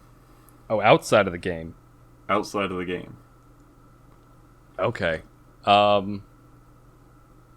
So, a few years back, I used to go up. My friend Kevin, not my cousin Kevin, lived up in like northern New Hampshire or middle New Hampshire. Anyway, so we'd go up there and we'd do like a day-long D&D session. We'd do it like once every month or once every other month. It was infrequent because, you know, we're all working very busy. We had to find a day that we could all go up there and do it. And so, you know, him and his, at the time, girlfriend, they're married now, would cook, and then we'd have food, and we'd have games and snacks and beer and, you know, play all day. Every single time that we went up there, me and my friend Will would purposely run into each other's cars. What, like drive your car into the other person's car? Yes. But not like Jesus. Not to damage it, but like, so essentially it was always whoever got there last. So like my friend Jesse would get there, and then Will would pull up as close to the bumper of Jesse's car as possible. Like, so Jesse could get out because he's in front, and then I would get there, and I'd pull up as close as I could to Will's car, and usually I'd just run into it. And so Will's car is stuck in the middle, like, with zero space to leave. And then if I got there second, then I would do it, and he'd do it to me. Yeah. And so every single time, one of us would have our cars trapped, so we couldn't leave until the other person left. Oh my god. And you know the last person arrived because the car alarms would go off. Yeah, exactly. 'Cause every single time, I have a bunch of pictures from back then, and the cars are just wedged into each other. So not related to D&D, but it was a D&D tradition. Yeah, that's cool. That's fun. Holy shit. Oh fuck! I had one and I've forgotten it while I was listening to that story.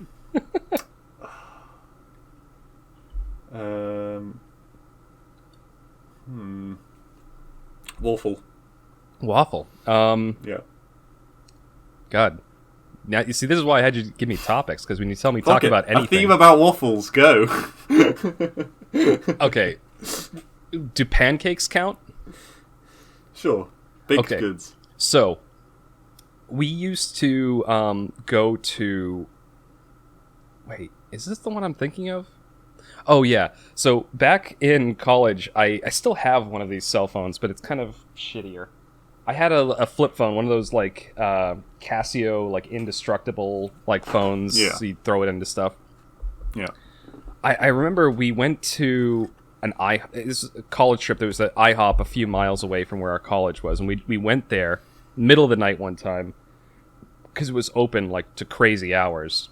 And I had just gotten this phone, and just without telling anyone or talking to anyone, I had just, like, dropped the phone in my glass of water. And... Right. Like, no one noticed. I was just drinking out of the cup, nothing happened. And one of my friends, I was like kind of disappointed that no one saw me do it. And so I asked one of my friends, like, hey, can you call me? I can't find my cell phone.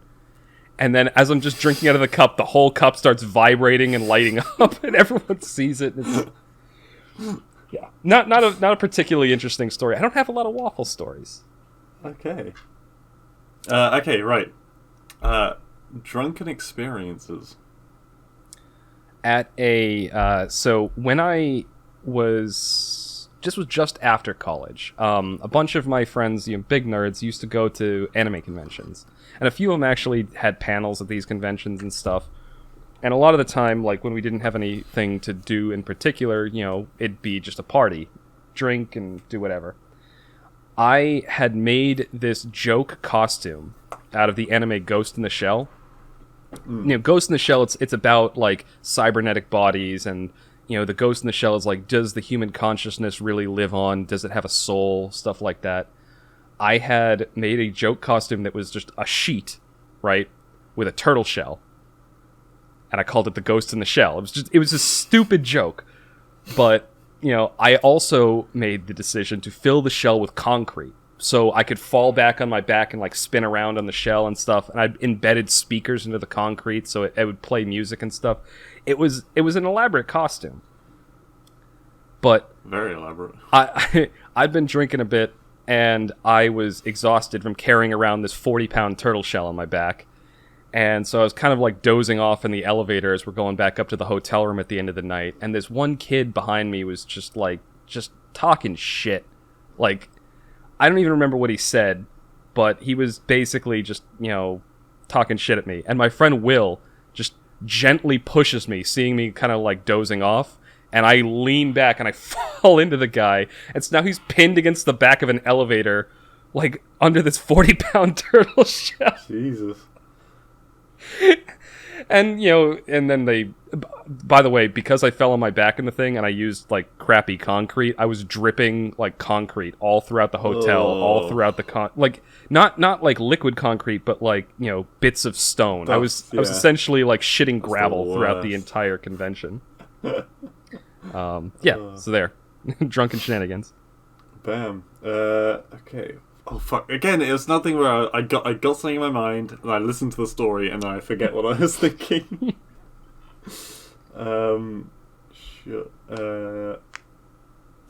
Card games. This is sort of related. Oh, yeah, okay. So Juan, Raymond, and I used to go on these trips up to New Hampshire to do hiking. And we would essentially, a bunch of friends, we would rent a cabin or a house or something like that, go out into the forest, hike, and then we'd go back to the house and like barbecue and play cards and do whatever. It was a tradition that we would play poker at night. We do $5 poker, which means like you put in $5 and like, a penny is like $1 and like, so essentially we were gambling. So there was a little bit of stakes, but it wasn't so much that people were going to get angry. No. Now we kept playing, and the thing is, Juan would be winning. Juan's wife kept losing, and losing badly. And so she's like, "Oh, I want to buy back in. I want to keep playing. And so he's like, "Fine." And he gave her like $2, and we had a $2 rebuy. She bought back in, lost all her money. Bought back in, lost all her money, and he's like, "I'm not giving you any more money. Like, you're done. You're cut off." She ran upstairs, got his wallet, took more money out of it, and then bought back in. And of course, we could have like told her to stop, but we found it funny that his wife was robbing him to keep playing poker. I think Juan... Was he aware? Yeah, of course he was aware. He was sitting right next to her. Yeah, I know, but he might not have known where she got the money from. No, he knew. Okay. He's like, he was asking her because he knew that she didn't have any money on her, like she hadn't brought her purse, or she had left it in the car or something like that, and so he knew that it came from his wallet. No, it was just hilarious. And I think Juan he won the poker game, but he ended up losing money because of her. Yeah. Because she lost like $12. Jesus. And him having only won like 8. Yeah. Because we didn't play till the game just ended, and until it was like once we got down to a certain number of players, we just called it, and people walked away with what they had. So Juan only took like something like 70% of the pot, which was like $8. Gotcha. Anyway, your college radio show. Oh, so this wasn't actually mine. This was one of my friends did I guess now it would have been considered a podcast, but it was like internet radio at the time, and they did this. It was called "What's New in Animu." Was what they called it. It was like a nerdy like anime and video game related podcast like thing that went out live. Yeah. And I usually would like, sit around while they were recording it and listen in. And I started doing segments on it just as like a guest appearance. And one of the ones that we did, one of my friends, Will, and this is probably one of the more racy things I'm going to say on the podcast, he had a segment called Masturbate Theater, where he would renew anime adult entertainment, let's say. Yeah. And it's a so that you don't have to kind of thing. Yeah, it's a pun on Masterpiece Theater, obviously. And I did a segment on it talking about a particularly famous piece of this. Are you sure this is something you want to say? I don't know. I just made a joke about it, and I essentially did this Irish act. Maybe I shouldn't talk about this actually, but. The series is called Bible Black. It's a particularly infamous piece of entertainment in this genre. And I did the segment in this horrendous Irish accent, pretending to be like a devout Catholic. And and it's just... Yeah, there's lots of fishing and tacos. Yeah, it's just like... I went into this thinking I would see something that was true to the faith. But... oh, they got all these horrible, awful things, and then I realised 'twas the Protestant Bible they was talking about. that was I remember this. That was the punchline of it, and it fucking killed. Like, oh my god, it was a solid 5 minutes where people were just laughing. I'm still proud of that joke because the lead up to it was so good. I'm not proud of the accent though. Okay. Alright, you ready for the next one? I am ready. After that abysmal display of your history. Okay. Hey, you're part of a video on this channel where we played Max Gentleman. Yeah, which is completely legit. There was nothing naughty in that at all. Which we need to make a second episode of that, by the way. We do, yeah. Okay. Political correctness. Oh god. I don't think I can tell a story in this category that we can put on YouTube. Okay. Let me Because just... it will not be politically correct, is what you're saying. Yeah, exactly. And YouTube is very keen on being politically correct. Okay. Well, actually, my problem is I can't really tell a story about me. Can you euphemize it? Sort of. Okay. One time at college, I'm not going to use any names too. We were all eating dinner, and one of my friends who liked God, how do I put this? So there was a table of one particular race sitting very near us, and one of my other friends who was not of that race or of my race decided he was going to shout a cheer of pride for my race while sitting next to that table. Right. That's the best. I think that's the most. What happened to him? He got a lot of. Well, no. The thing is, he got no dirty looks because they assumed it was one of us that said it. We got a lot of very dirty looks. That's just like, you piece of shit.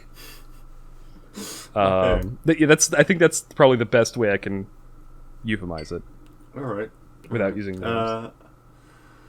Home improvement. Home improvement.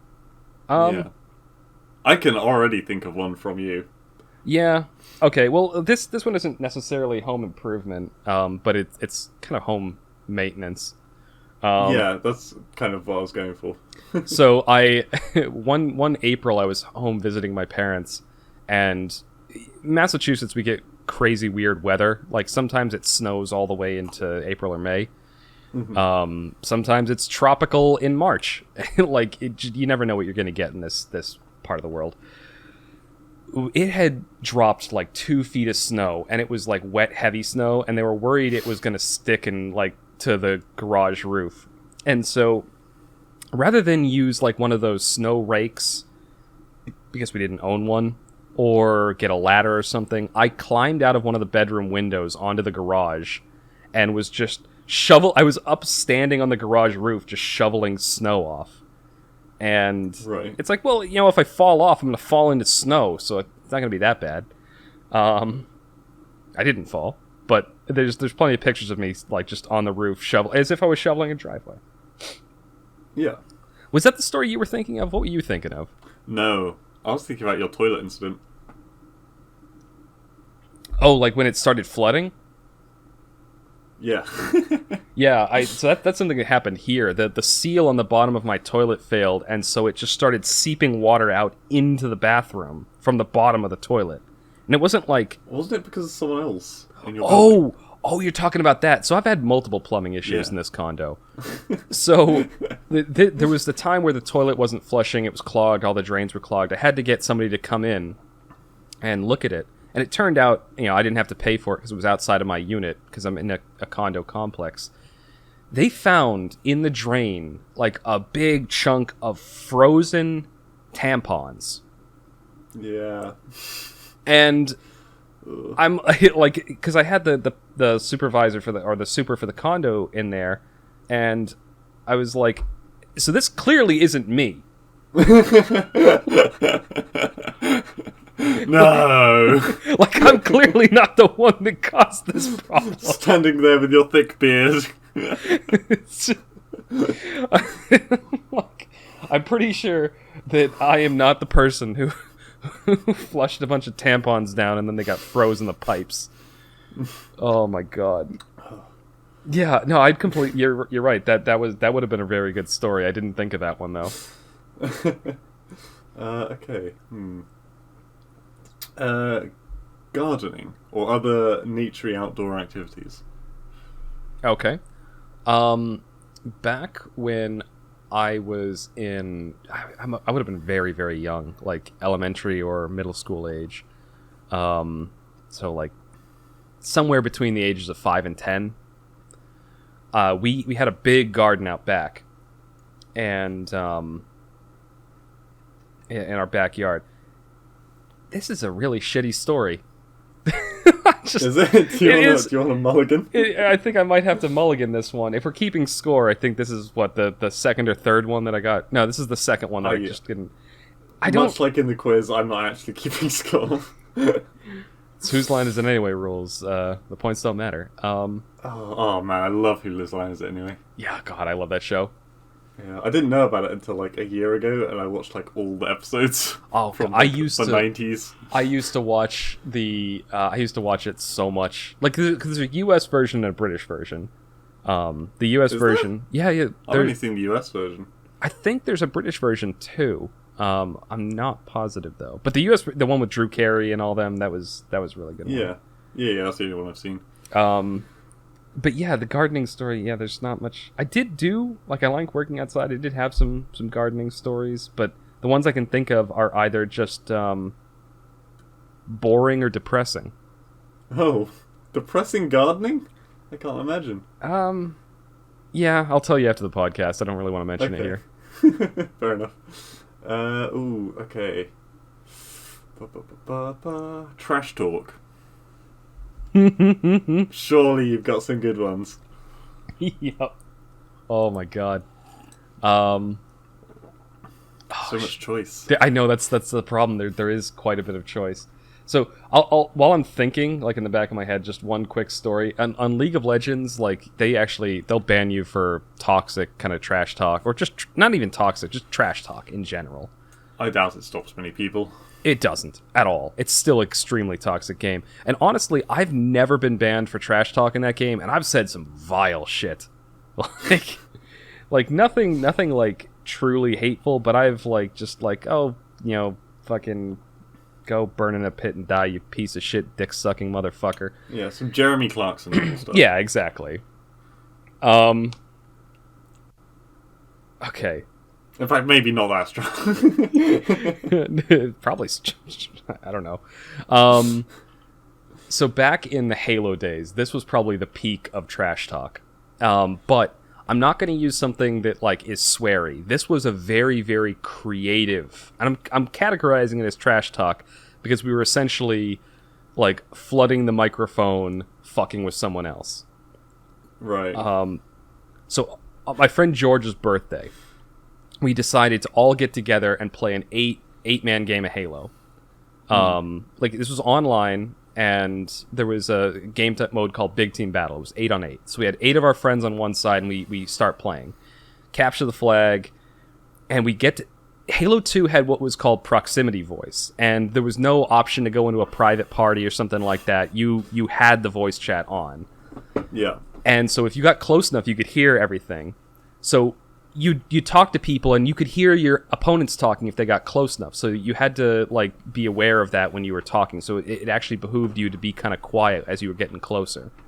Yeah. I really loved it. It's something that now with party chat and Discord and everything, you can't really do. What we did... You get it on some games still. Like Blazing Sails, that little... yeah, Blazing... That's true. That one had it too. Yeah. Anyway, so knowing this, they were all camped in their base, and we needed to get the flag. So all 8 of us had kind of surrounded and were getting close. And once we got in range of the proximity voice chat, we all started singing happy birthday to him as loud as we possibly could.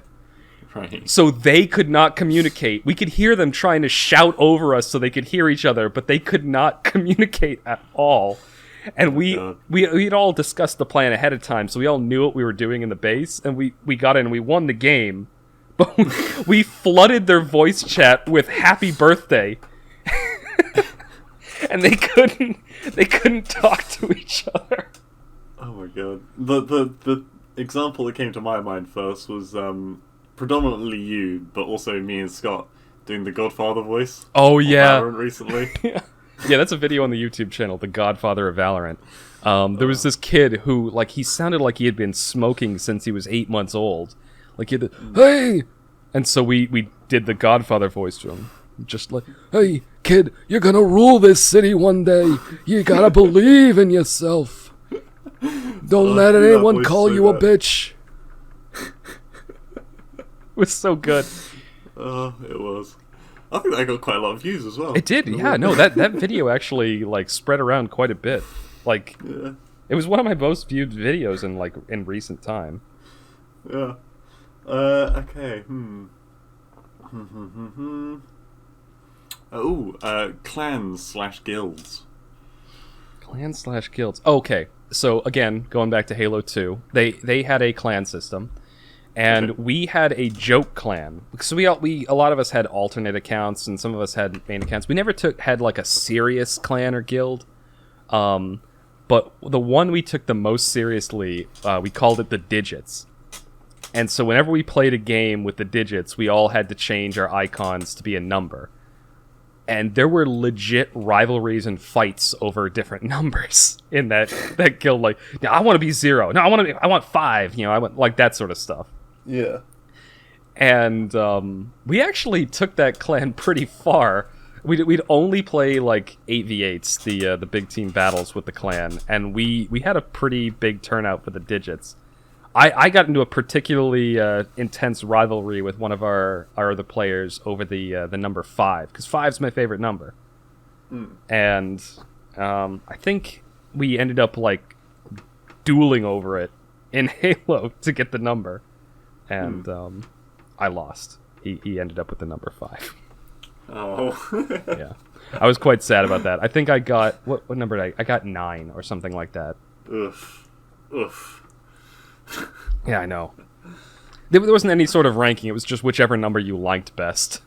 Yeah, I'd have liked, like, maybe, I don't know, 7. Because it's such an asshole number. It's like a prime number. One of our... I don't know. 7 is an asshole. That's the best way I've ever heard it described. It really is. But if you get 7 in the sun, you're like, oh, crap, this is going to be a nightmare to work out. Yeah, no, one of my friends had 7. I think JJ had 0. I'm surprised how many people's number I still remember from that clan. Right. Anyway, Shit. yeah, clan Next shenanigans. one? Yeah, go on. Okay. Miscommunicated, like, accents. That kind of thing. Miscommunicated accents. Yeah. So, like, when you go into a store and there's someone who's got such a thick accent that you don't understand what the hell they're saying, and so you might, like, do something differently. I'm not sure I have any stories about this. Like, oh, okay. I'm usually pretty good about understanding what people are saying in... Yeah, that's true. Even with were brought up around a lot of different accents, weren't you? Yeah. I mean, the U.S. has, like, in general, we've got a lot of people from everywhere, especially in the coastal areas, so... I've always been around a lot of different accents, so I haven't really had any experiences with that. At least none that are memorable. What about package deliveries? Okay, so my first apartment after college, they had a mailroom. The problem is the mailroom was only open from 9 to 5 every day, so they'd sign for big packages and stuff. The problem is I had an hour-and-a-half commute, and I worked more than 8 hours a day, so I had to leave before 6, and I didn't get home until after 7. So I could never pick up packages except on the weekend. Now, the problem I had... So I got into many, like, phone arguments with people, like, I'm literally, like, 10 minutes away. Please, just don't lock the door for another 5 minutes. And they'd tell me no, and I'd get very angry and stuff like that. That was a very stressful time in my life. Anyway, one package I got... So I got the collector's edition for Titanfall 1, which came with a full-size statue... Not full-size, but a scale statue of one of the Titans, right? The big-ass mech things. Right, yeah. I was going to say full-size. It's like picking your fucking house. The box was literally like a 4x4 cube.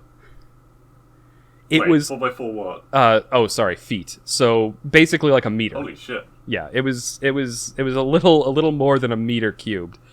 And so it was heavy, and I'm like, I don't want to like walk across the entire complex to get this back to my condo or my apartment. And so what I did was I drove my car over there, but it wouldn't fit in my car. Yeah. So I put it on the hood of my car, and then very slowly, with my head sticking out of the window, drove it back to my unit. Oh my god. I'd have just unpacked it and put it in the boot. It probably would have been easier. I will admit that I probably did that more to say that I did that than anything else. Right, okay. Yeah. I get you.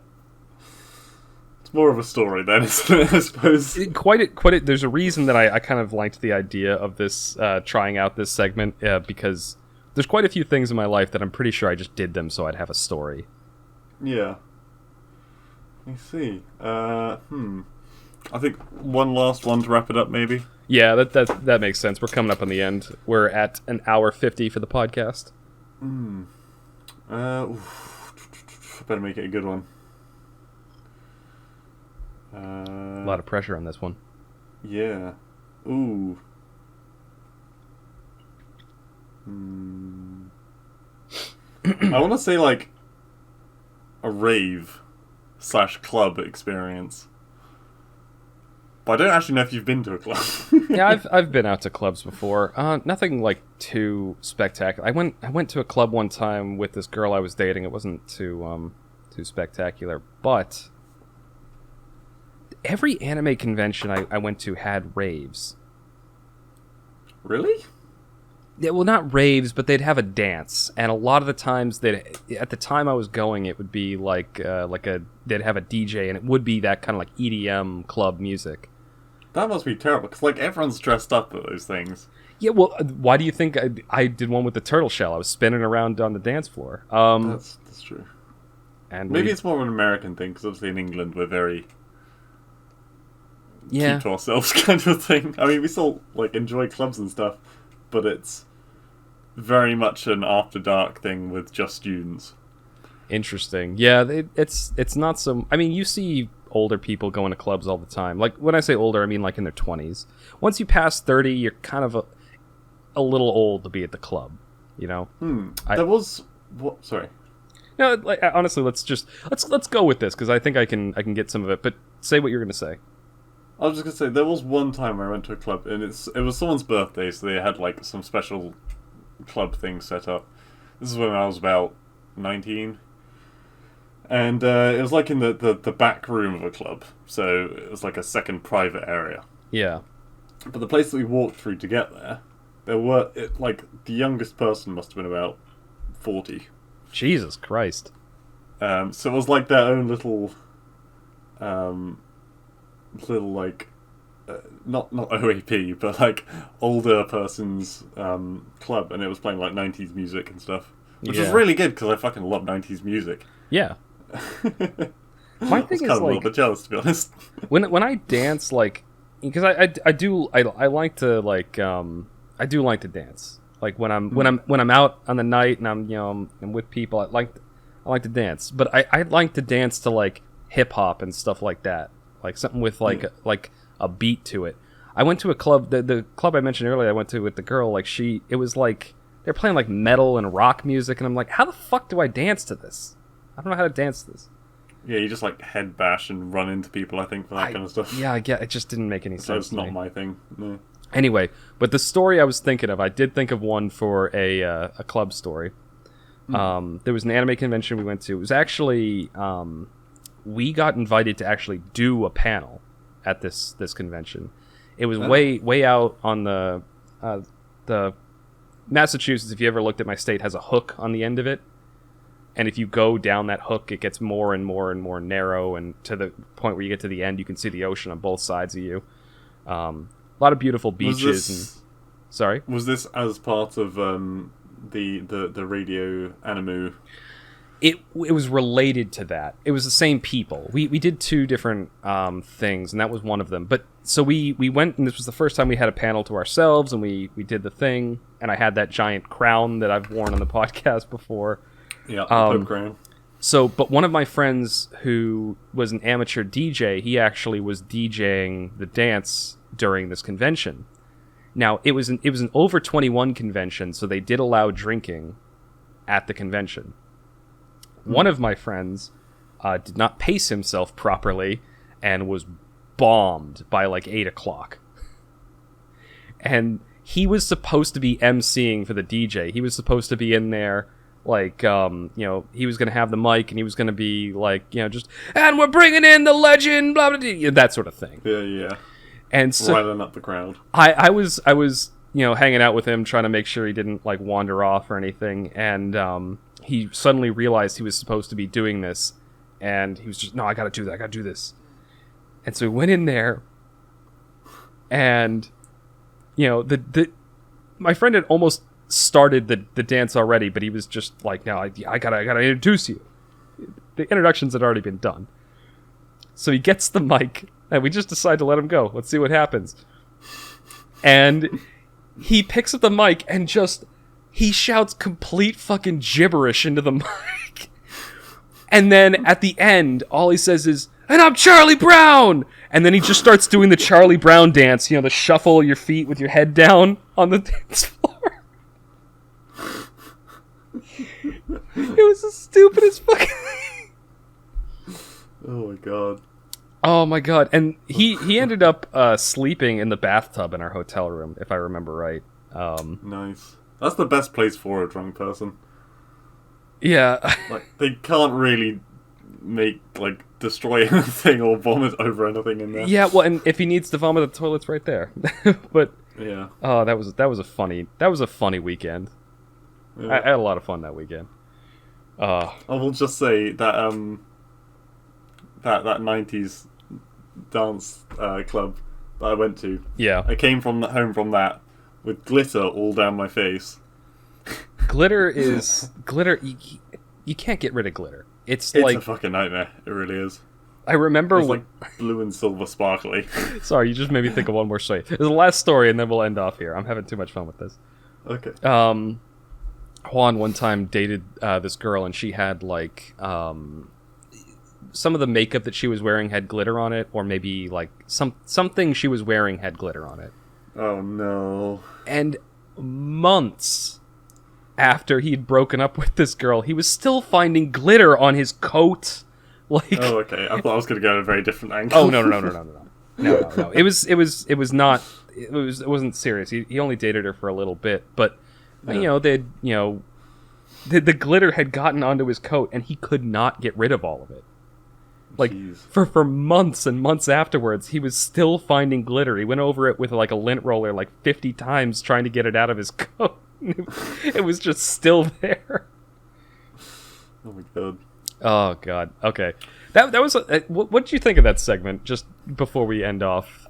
Well, okay, first of all, I was slightly dubious when we started because like there's only so many stories a man can have. And yeah, there were a couple of topics which you weren't sure on. Yeah. But honestly, I'm surprised we got that much of it. I think we can do it again, but I don't know how many times we can do it again because we went over a lot of stories. Oh yeah, it's definitely something that I will, if not exhaust my list of stories, I will exhaust like the stories I can tell for a given topic. Yeah, because there was certainly that was another thing. Certain stories cannot be told on the podcast. That is the other issue. But you people listening, tell us, what did you think of this segment? Should we try it again sometime, or tweak it a little bit? This could be an occasional thing we roll out every now and again. I mean, there are stories of yours that I've heard literally 10 times. My favorite. And so I was thinking maybe it's going to be a lot of that. But honestly, most of these I'd never heard. Yeah. My favorite ones, the ones I definitely have the fondest memories over, I've told repeatedly. To friends and family and stuff. But I did make an effort this time to try and pull stories that I hadn't talked to you in particular about before. Yeah, there we go. Origin stories of Kaiser. Yeah, that's right. My hero's journey. Yeah. We're now All going to right. be selling them in loot boxes. $5 a story. Dear God. Monetization. Yeah. All right, let's go. Let's end it there. This is going to be the end of episode 36 of the TMCJ podcast. Thank you all for listening, and hopefully you'll tune in again soon. Have a great week.